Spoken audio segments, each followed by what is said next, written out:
Salam semua, hari ini saya akan mempresentasikan hasil belajar alam saya yang berjudul Sistem Reproduksi.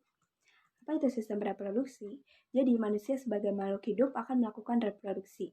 Sistem reproduksi merupakan kegiatan berkembang biak untuk melahirkan keturunan.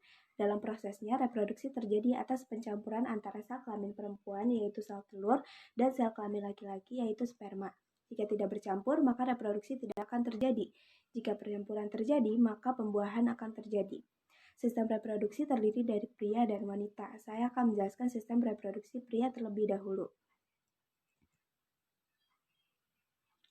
Organ reproduksi pria terbagi menjadi dua bagian, yaitu organ internal dan organ eksternal. Dalam proses reproduksi, diperlukan juga hormon tertentu untuk membantu sistem reproduksi pria. Organ reproduksi pria sudah dimiliki dari sejak lahir, namun kemampuan untuk bereproduksi baru dimiliki setelah masa pubertas, yaitu kisaran umur 9-15 tahun. Organ reproduksi pria berfungsi untuk menghasilkan air mani dan sperma. Selanjutnya, saya akan menjelaskan bagian-bagian dari sistem reproduksi pria. Di sini ada penis, berfungsi sebagai saluran keluarnya air mani dan air seni atau urin. Ada skrotum, organ ini berperan untuk mengatur suhu testis agar bisa memproduksi sperma dengan baik. Selanjutnya di sini ada testis. Umumnya setiap pria masing-masing memiliki dua testis. Testis berfungsi untuk menghasilkan testosteron yang merupakan hormon seks pada pria dan juga berfungsi untuk memproduksi sperma. Selanjutnya di sini ada epididymis, berfungsi membawa dan menyimpan sel sperma yang telah diproduksi di testis dan juga berfungsi untuk mematangkan sperma yang dibentuk oleh testis. Selanjutnya ada vas deferens, berfungsi mengantar sperma matang ke uretra sebagai persiapan ejakulasi. Di sini ada vesicula seminalis. Organ ini berguna dalam memproduksi cairan pemberi energi supaya sperma dapat bergerak. Selanjutnya ada saluran ejakulasi, yaitu adalah gabungan dari vas deferens dan vesicula seminalis. Selanjutnya ada saluran kemih, disebut juga uretra, berfungsi untuk membawa urin dari kandung kemih ke ujung luar tubuh. Di sini juga ada kelenjar prostat, berfungsi untuk menambahkan cairan yang membantu sperma dan membantu menjaga sperma supaya tetap sehat. Dan di sini ada kelenjar bulboletral. Fungsinya untuk memproduksi cairan yang melicinkan saluran kemih. Organ ini juga membantu menetralisir keasaman di saluran kemih yang terbentuk akibat sisa urin. Sekarang saya akan menjelaskan proses pembentukannya sperma atau dalam ilmiah disebut spermatogenesis. Pada dinding tubulus seminiferus sudah tersedia calon sperma atau disebut spermatogenium yang berjumlah ribuan. Spermatogenium bersifat diploid. Sel diploid merupakan sel yang memiliki jumlah kromosom berpasangan. Setiap spermatogenium akan membelah secara mitosis membentuk spermatosis primer. Spermatosis primer akan melakukan pembelahan meiosis pertama membentuk dua spermatosit sekunder yang bersifat haploid. Sel haploid adalah sel yang hanya terdiri dari satu set kromosom.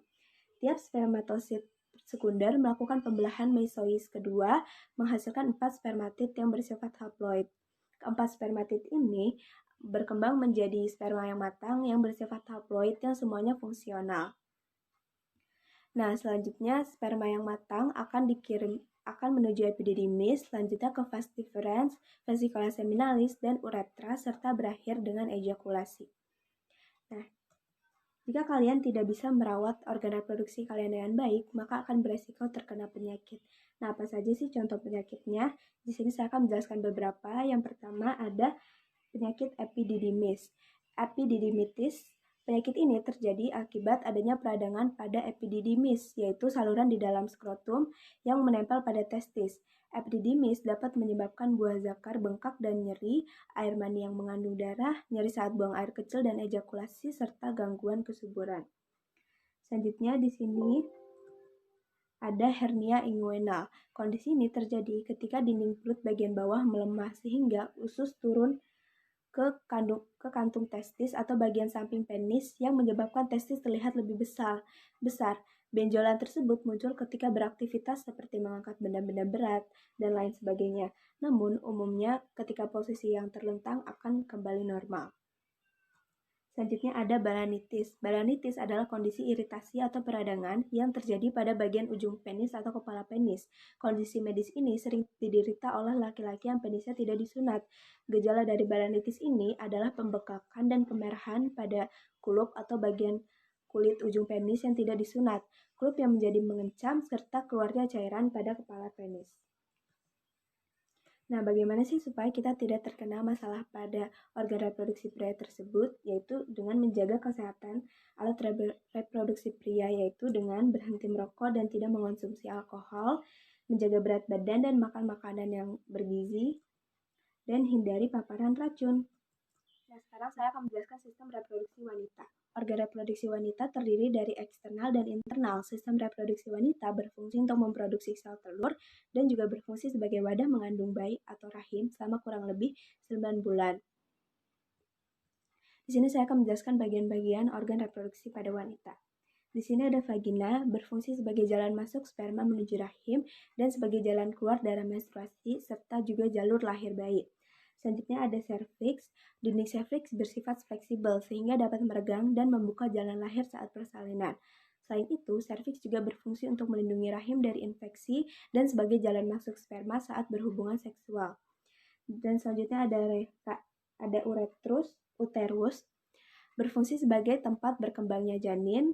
Selanjutnya ada ovarium atau indung telur, berfungsi untuk memproduksi sel telur dan hormon seks pada perempuan yang kemudian akan dilepaskan ke aliran darah.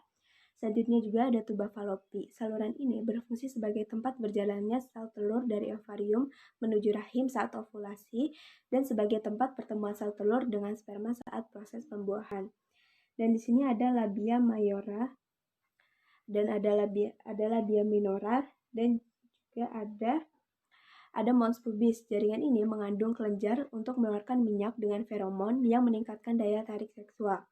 Selanjutnya ada klitoris. Klitoris adalah bagian yang sangat kecil dan sensitif terhadap rangsangan. Klitoris juga bisa mengalami ereksi. Selanjutnya ada kelenjar Bartholin, berfungsi untuk mengeluarkan lendir yang melumasi vagina.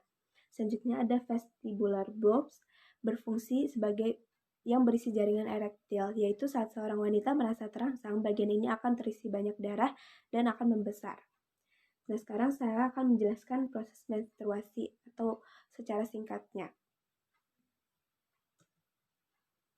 Jadi, menstruasi terjadi karena sel telur tidak dibuahi oleh sperma, sehingga lapisan dinding rahim yang mengandung pembuluh darah, sel-sel dinding rahim, dan lendir akan luruh dan keluar melalui vagina.